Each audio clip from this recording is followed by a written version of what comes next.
Bon, donc là, j'ai toujours, à chaque fois que je présente le projet, j'ai comme le défi de résumer 5 ans de recherche, 2 années préparatoires, donc 7 ans de travail, 7 ans de collaboration avec une équipe monstrueusement grande. Donc, je vais essayer de le faire en quelques minutes. Alors, voilà, Histoire de vie Montréal, c'est, comme on l'a dit en introduction, un projet qui était, je dis qui était parce qu'il s'est terminé en juillet dernier. Donc, un projet qui était basé à l'Université Concordia au Centre d'Histoire orale et donc qui était financé pour la partie un peu technique, financé par le Conseil de recherche en sciences humaines du Canada. Ce qui est intéressant dans ce que je vais vous dire à l'instant sur le financement, c'est que le programme de subvention s'appelait, ça n'existe plus maintenant, ça s'appelait Alliance de recherche université-communauté. Et tout l'objectif de ces subventions-là, c'était de permettre à des chercheurs universitaires et des chercheurs communautaires de travailler ensemble. Pour ceux qui sont familiers avec les sciences humaines, c'est assez... Dans la recherche traditionnelle en sciences humaines, on a des chercheurs qui détiennent la connaissance et le savoir et qui vont étudier des gens, qui vont faire des études de la recherche sur une population, sur une communauté.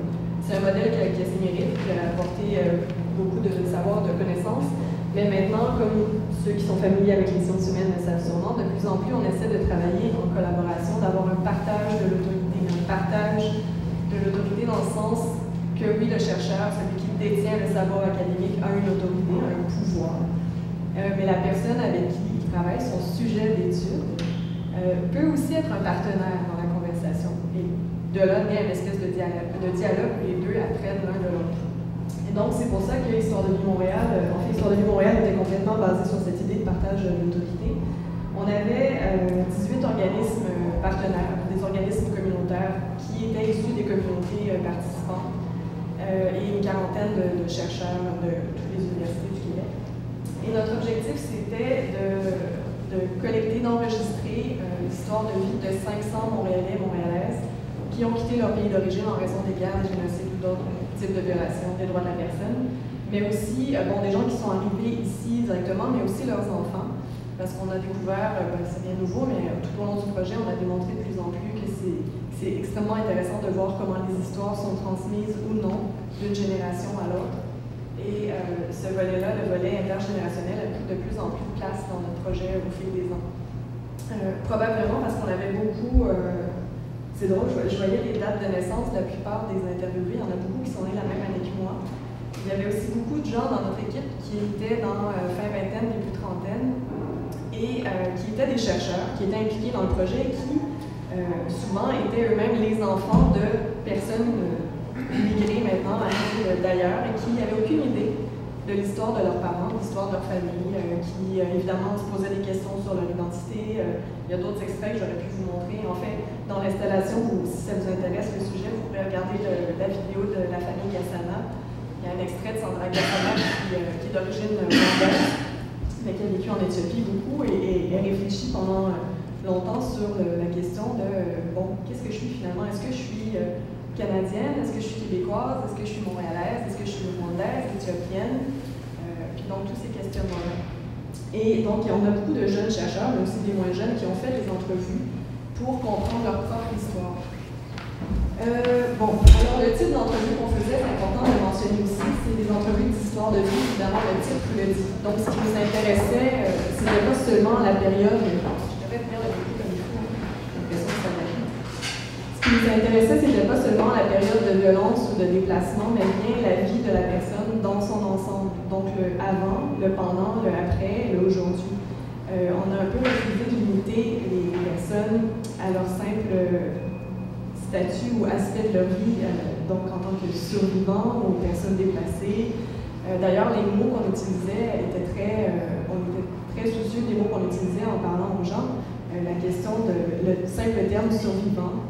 Il y a des mots qu'on utilise dans la vie de tous les jours, puis on oublie le poids qu'ils ont parfois. Vous avez vu un extrait d'entrevue d'Anita Mwimpundu, qui est originaire du Rwanda. Elle réfléchit beaucoup dans son entrevue à la question de est-ce que je suis survivante? Pour elle, pendant plusieurs années, elle s'est dit je ne suis pas survivante, je n'étais pas au Rwanda quand le génocide a eu lieu, je le regardais à la télé. Par contre, 70-80% de sa famille est décédée pendant le génocide. Et il y en a quelques-uns qui étaient sur place qui, eux, ont survécu. Pour elle, eux, ce sont des survivants, elle ne l'est pas. Et puis ça peut être, on peut en parler longtemps, chacun a son opinion de la chose, mais ce qui est important, c'est de prendre conscience des étiquettes qu'on met sur les gens.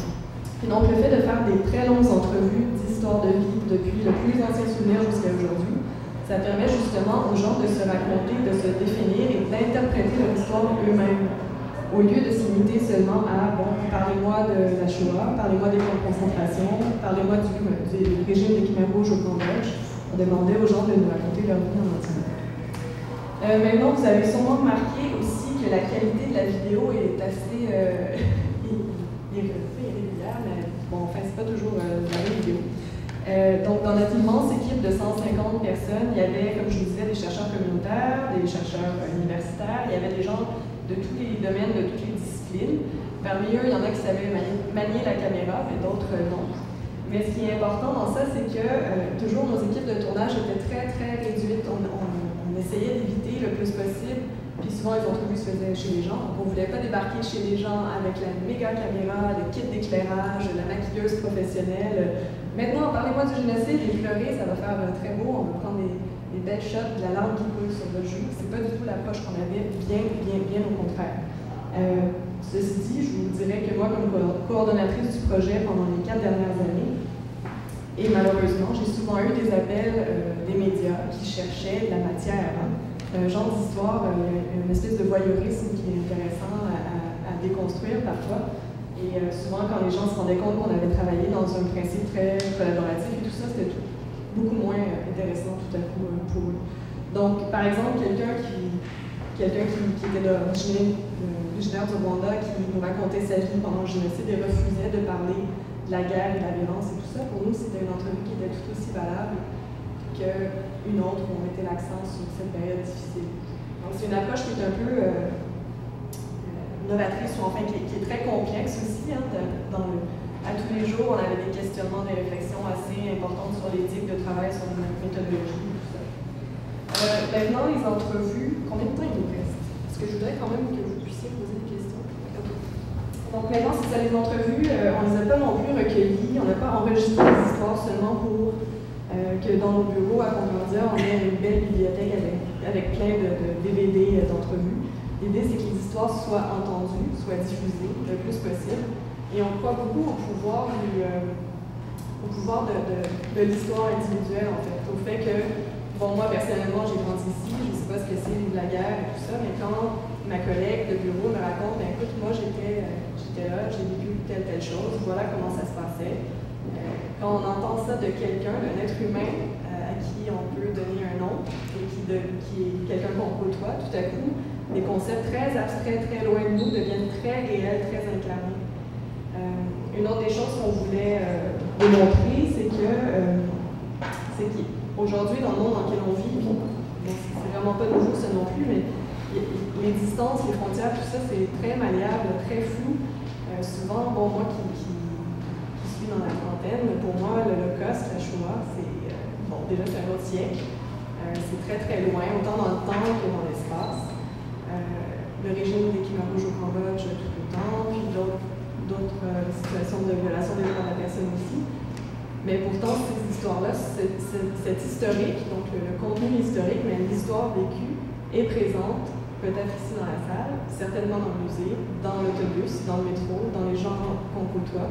Toutes ces histoires-là font partie, ou devraient faire partie, devraient être intégrées dans l'histoire collective de Montréal, parce que le Montréal d'aujourd'hui, on l'a bien fait avec la présentation d'Audrey, le Montréal d'aujourd'hui, bon, je ne vais pas dire n'importe quoi, mais je pense que c'est un Montréalais sur 5 qui soit né à l'étranger, ou non, attendez, 1 sur 2 qui soit né à l'étranger ou fils de parents nés à l'étranger. Je pense dans la région métropolitaine de Montréal, quelque chose comme ça. C'est énorme. Donc, voilà, le monde, il est à Montréal. Le monde entier est à Montréal.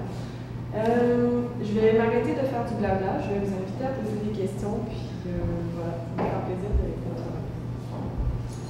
Si vous en avez. Comment vous avez trouvé les participants?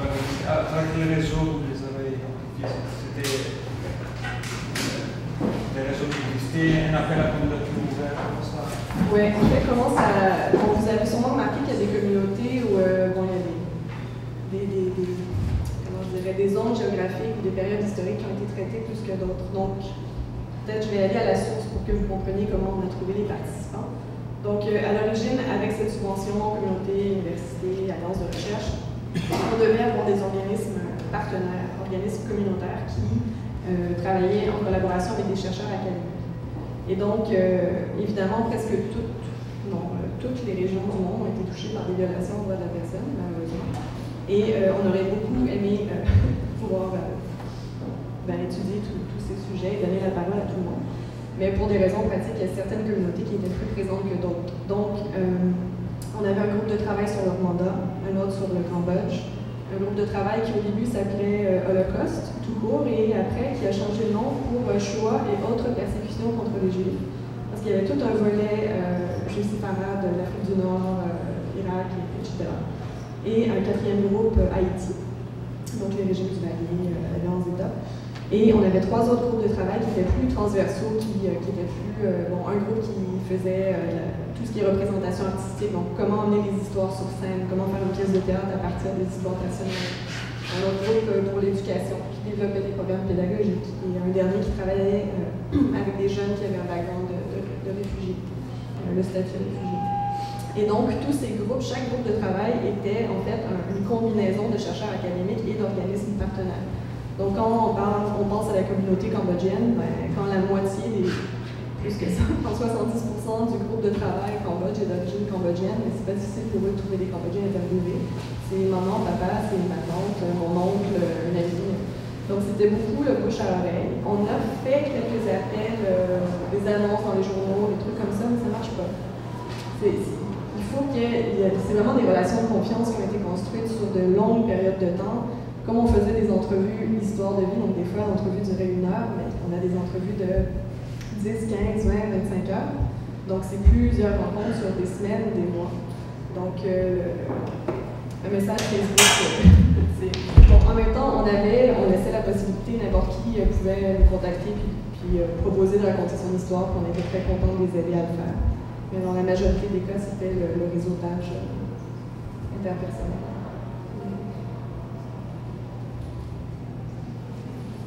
Quand tu parlais au début de votre relation particulière dans le partenariat où justement les interviewés participaient à la... je pense que, est-ce que c'est dans le sens où il y avait, comme tu as dit, il y avait plusieurs gens dans le groupe de recherche qui étaient eux-mêmes issus de tensions et des immigrants qui étaient c'est dans ce sens-là? Tu voulais dire qu'il y avait En partie, dans tous les... En fait, cette idée de partage de l'autorité, on a un peu appliqué dans tous les aspects du projet. Dans l'entrevue comme telle, la personne, on l'invitait... on n'avait pas de questionnaire d'entrevue, question 1, parlez-moi de votre enfance, question 2. C'était un guide d'entrevue avec des thèmes généraux. Puis nous, on était là pour aider la personne, guider la personne pour qu'elle raconte sa vie. Bon, si je m'assois devant toi et que je te dis, Audrey, raconte-moi ta vie, tu vas me dire, OK, je raconte ça. Qu'est-ce que tu veux savoir? Et donc, notre rôle, c'était de les aider dans ce sens-là. Ceci dit, la personne pouvait refuser de parler de quoi que ce soit. Si on lui disait, voulez-vous me parler de votre relation avec votre mère? Non, je ne veux pas, c'est bon. C'est l'interviewé qui décidait où l'entrevue avait lieu, combien de temps ça durait, si on faisait plusieurs séances ou non, quel thème on abordait ou non. Donc, à l'intérieur de l'entrevue, c'était un espace très... où justement le pouvoir du chercheur était très limité pour donner plus de pouvoir dans l'idée de la personne, mais aussi pour la diffusion après. Donc, un autre exemple qui fait en général, qui donne des crises cardiaques aux archivistes et aux muséologues, et j'en suis, je viens de ce monde, on n'a aucun droit d'auteur sur les entrevues. Les interviewés conservent le copyright sur leur entrevue. Donc, n'importe quand, on peut nous appeler et dire « je veux que tu détruises l'entrevue ». Tout ce qui a été produit, que tu es dans la mesure de détruire, je veux que tu le fasses. Puis c'est parfait. C'est ce qu'on souhaite. En fait, les personnes ont un maximum de contrôle sur leur histoire. On les invitait beaucoup aussi à participer à la diffusion. Donc, par exemple, les extraits qui ont été sélectionnés ou d'autres extraits qu'on a mis sur Internet, souvent on a créé des montages vidéo en collaboration avec eux. Donc, des fois, ils venaient à Concordia, ils s'assoyaient à côté de nous dans la salle de montage, puis ils disaient « je veux que tu prennes tel extrait qui commence à la seconde 32, pas à la seconde 31, parce que je suis en train de me gratter le nez, à la seconde 32, puis je veux que ça s'arrête à tel endroit. » Ou je veux raconter telle partie, je veux raconter mon histoire de telle façon, pas de telle façon, et puis c'est ça qui est intéressant, mais en même temps, Ce qui est intéressant, c'est quand il y a un réel dialogue, une réelle conversation, pas quand le chercheur s'efface complètement non plus. Il faut qu'il y ait cette tension, si on veut. Puis même, c'est ça, dans l'équipe de recherche, dans le comité de coordination qui gérait l'ensemble du projet, il y avait des chercheurs universitaires, mais moitié-moitié, communautaires universitaires. Donc, c'est ça, on a essayé d'appliquer la chose partout. D'ailleurs, s'il y en a parmi vous qui êtes chercheurs où ça pourrait intéresser, il y a une grande proportion des entrevues sont accessibles au public. Et on est en train de les mettre en ligne dans une base de données qui est, je pense en anglais, searchable. On peut faire de la recherche par mots-clés ou par recherche textuelle. Et donc, c'est des entrevues complètes en vidéo ou en audio qui sont accessibles en ligne. Celles des personnes qui ont accepté. La genèse du projet. Bon, alors, il faut remonter alors en 2005. Où justement, c'est ça, il y a un groupe de chercheurs et de partenaires communautaires qui se met ensemble et qui décident de traiter de ces questions très difficiles. Puis en fait, peut-être ce qui est important de mentionner aussi, c'est que l'Histoire de Montréal, en partie, voulait, oui, documenter le vécu des personnes, mais s'intéressait beaucoup aussi à la question de la transmission. Comment est-ce qu'on peut raconter ou non ces histoires qui sont difficiles? Comment est-ce que les individus, les communautés, les groupes transmettent ces histoires? De quelle façon? Est-ce que ça se fait à un niveau familial? Est-ce que ça se fait à un niveau communautaire? Est-ce qu'entre les générations, on se raconte ces histoires ou non? Le groupe de travail Rwanda, il y a quelques années, a fait une journée de dialogue intergénérationnel. Ils ont demandé à tous les participants d'écrire sur des petites cartes une date avec, pas une anecdote, mais un moment important de leur vie. Et donc, il y avait des gens de 12 à 80 ans dans la salle, et chacun a écrit une ou plusieurs cartes, puis ensuite ils sont allés les mettre sur le mur. Puis ils se sont aperçus déjà qu'il y avait eu, on pense souvent au génocide de 94 quand on pense au Rwanda, mais il y a eu des vagues de violence bien avancées, évidemment, dans les années 50, 60, 70 et tout ça.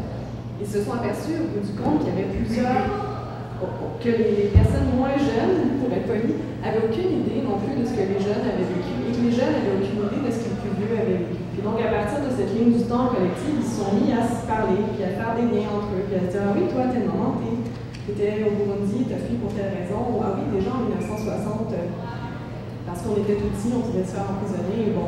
Donc, il y a eu plusieurs activités comme ça à l'intérieur des communautés qui ont découlé du projet Histoire de Montréal, puis c'est seulement un début. En ce moment, le groupe Rwanda, qui est plus le groupe Rwanda, le projet de recherche est terminé, mais bon, l'organisme communautaire Age Rwanda vient de fonder son centre de documentation.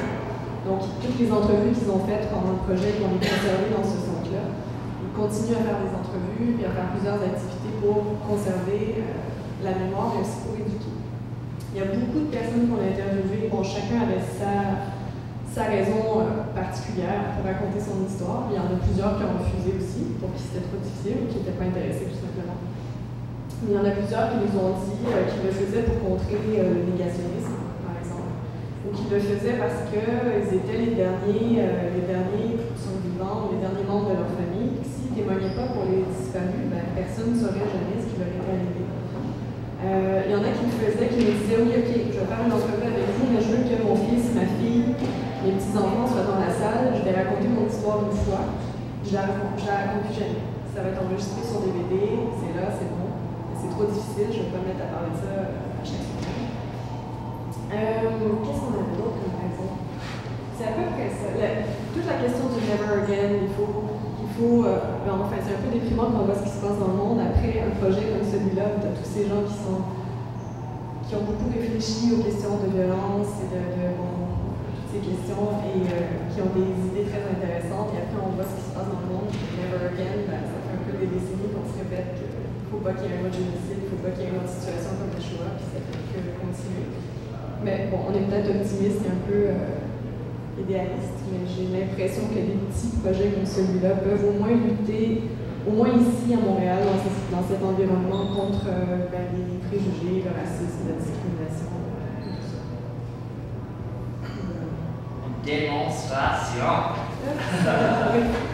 Est-ce que le but du projet, c'est vraiment de démontrer des histoires en lien avec la violence que ces gens-là avaient vécue, ou c'est un peu n'importe qui avait vécu une histoire à l'étranger qui était à Montréal, c'est vraiment lié à la violence. Il fallait que les personnes s'identifient comme avoir été déplacées en raison de la violence. Il y a des personnes, dans quelques rares cas, il y a des gens qui ont été interviewés qui étaient de l'autre côté de la médaille. Je pense à un couple en particulier, un couple cambodgien où la dame est une ancienne soldate Khmer Rouge. Donc elle était un peu le bourreau, en fait, il m'avait recruté si on veut. Et le mari a vécu des camps de travail, passé, tout ça, avec Khmer Rouge. Et les deux ont été interviewés ensemble. Après, ça pose la question de la responsabilité, relation victime-bourreau, ça c'est très complexe, puis on ne va pas rentrer là-dedans. Mais n'importe qui, ou même les enfants, les génération 1.5 ou deuxième génération, qui s'identifient, qui se disent, ben moi, écoute, aujourd'hui, je pense à quelqu'un qui est né dans un camp de réfugiés en Thaïlande. S'il n'y avait pas eu le régime des Khmer Rouges, il serait né au Cambodge, il ne serait jamais venu ici. Aujourd'hui, quand tu lui demandes qui il est, d'où il vient, ben pour lui, il est québécois avant tout. Profondément québécois, plus québécois que moi dans ses convictions. Le régime de Khmer Rouge a complètement changé sa trajectoire de vie. Donc, si pour lui, il s'identifie comme dans l'intitulé. Puis même, tu vois, l'histoire de vie des Montréalais déplacés, quand ils ont choisi le titre du projet, ça a fait l'objet de plein de discussions. Justement parce qu'on ne voulait pas parler de l'histoire de vie de survivants de guerre, d'histoire et de victimes, ce qui est encore plus problématique. Mais même déplacés, il y a des gens qui ont dit non, moi, bon oui, j'étais en Tunisie et j'étais juif et j'étais persécutée, mais j'ai décidé de partir au Canada. On m'a jamais mis dehors. C'était ma décision. Même le terme déplacé qu'on voulait vraiment neutre n'était pas assez neutre.